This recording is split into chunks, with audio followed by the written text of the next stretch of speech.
Hear me now, chosen one. A deep schism is forming within the church, a hidden divide that'll decide who's snatched away when the trumpet sounds. This isn't some future argument tucked safely in Revelation commentaries. The separation is happening right now, in pews, in group chats, in your own quiet doubts. You need to know which side you're on before the door of the ark swings shut. Most believers assume they're ready just because they've said a salvation prayer. But tonight, we're tackling the secret theological debate the mainstream often sidesteps. Does the rapture sweep up every born-again Christian, or only those found faithful when the bridegroom appears? Stay with me, because the answer could recalibrate your entire walk and, yes, determine your eternal fate. Scripture's clear. God isn't willing that any should perish. Yet, parables like the 10 virgins, the wedding banquet, and the faithful servant all end with some believers left outside. That tension fuels this divide. Universal rapture teachers say grace covers every genuine believer, so every justified heart goes in the first wave. Selective rapture teachers counter that grace saves, but only watchful obedience keeps you on the evacuation list. Both camps quote 1 Thessalonians 4.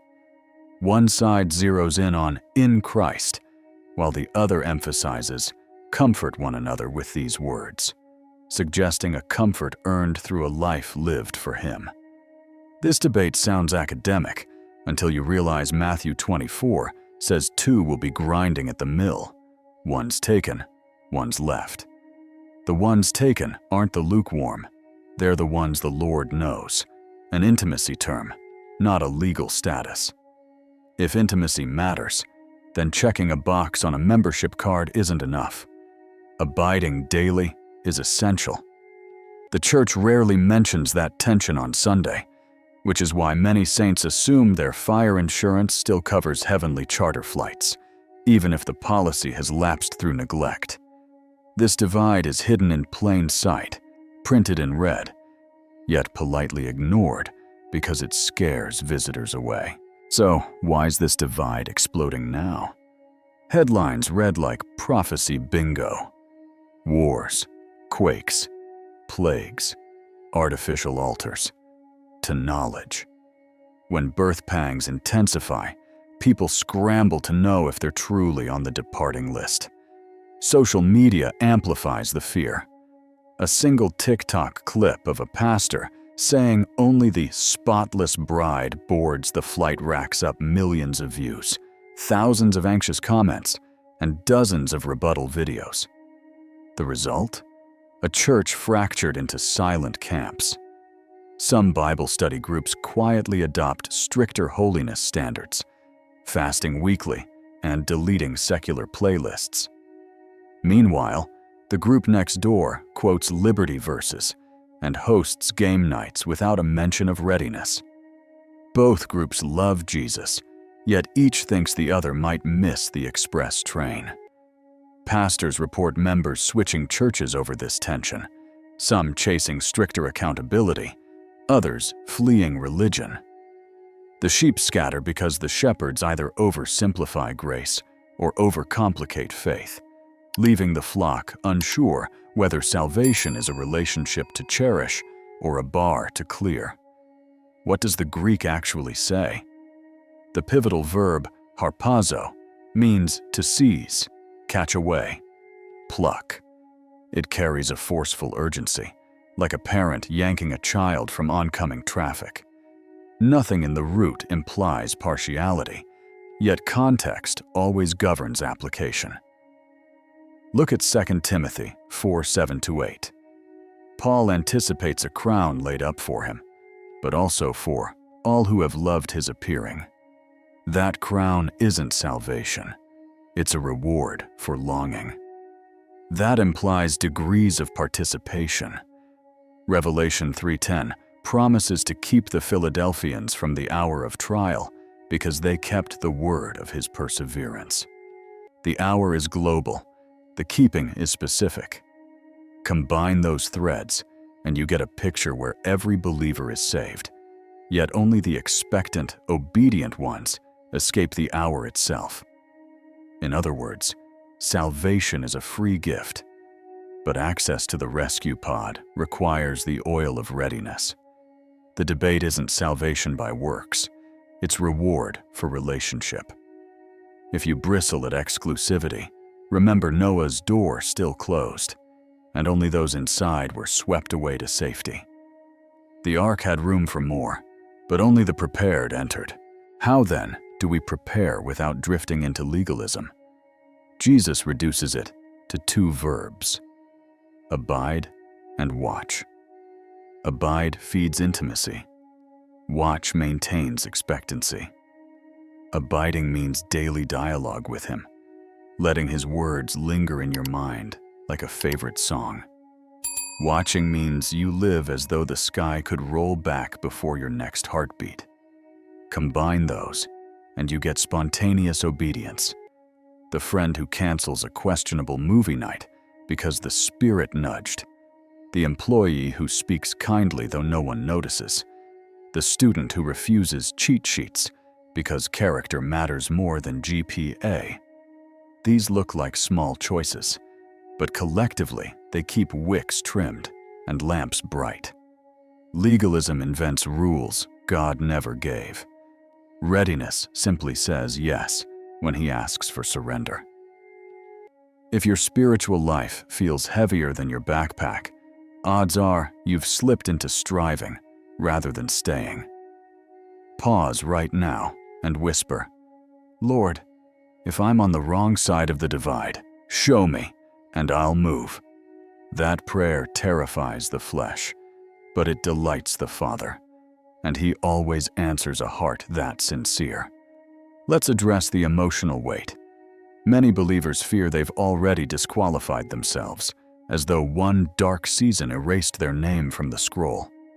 Grace disagrees. Peter denied Christ, yet Jesus restored him, and he later led thousands to repentance. The issue isn't perfection, it's direction. Are you facing Jesus today, even limping? Then you're a candidate for harpazo. Picture a marathon where the prize goes to those still moving toward the finish, not to those who never stumbled. The hidden divide isn't between spotless and filthy. It's between facing Him and turning away. If you wandered, repent, flip direction, and you're back in the race. The enemy wants you so focused on past detours that you forget the shepherd leaves 99 to retrieve the one. Your part is to stop hiding in the thorn bush of shame and let Him carry you home on His shoulders. Once you're restored, resume abiding and watching. No extra penance required. What about community implications? A healthy body doesn't amputate every limping member. It provides splints and therapy. If selective rapture is true, it should stir compassion, not elitism. Imagine knowing a storm will hit your neighborhood. You don't board up your own windows and mock those still gardening in the sunshine. You run door to door, urging preparation. Likewise, if you believe only the ready are taken, urgency should fuel outreach, not arrogance. Invite friends to prayer nights, share resources, answer questions with humility. The divide isn't a fence to decorate, but a fire escape to advertise. The world despises a smug remnant, yet respects a loving warning backed by action. When unbelievers see Christians serving at food banks while announcing imminent rescue, the message feels coherent. When they see hoarding and haughty head-shaking, the divide widens, and the gospel sounds like static. Your readiness is never just personal. It's always a life ring you extend to others. Practically, how do you test yourself? Paul writes, "Examine yourselves, whether you be in the faith." Create a simple diagnostic. First, does your heart leap at the thought of Christ returning, or do you feel dread? Second, is there any command you know he asked and you keep postponing? Restitution, forgiveness, ending a toxic relationship. Third, are you more excited about prophecy timelines than about knowing the person who fulfills them? Fourth, can you name a recent sacrifice you made because of conscience? Honest answers reveal trajectory. If dread dominates, spend more time meditating on his love until joy displaces fear. If disobedience clings, deal with it quickly. Delays harden like cement. If prophecy eclipses the prophet, recenter. The goal isn't to chart the tribulation, but to know the one who rescues from it. If you can't recall a recent sacrifice, ask for opportunity and say yes, mass within 24 hours. Keep the test quarterly. Hearts drift like boats without anchors. Pass these checks, and you can stand before him unashamed at his appearing. Pause here. Type, "I choose readiness" in the comments if you're determined to stay on the abiding side of the divide. Your declaration strengthens others who are wrestling. While you're typing, hit like, so the algorithm spreads this message to believers who've never heard the debate framed this clearly. Let's flood the feed with readiness. Finally, remember, timing isn't your assignment, readiness is. Jesus said, "No man knows the day or hour," but he repeatedly urged vigilance. The servant who thinks the master delays and beats fellow servants will be cut in pieces and assigned a place with the hypocrites. That warning targets church insiders, not pagans.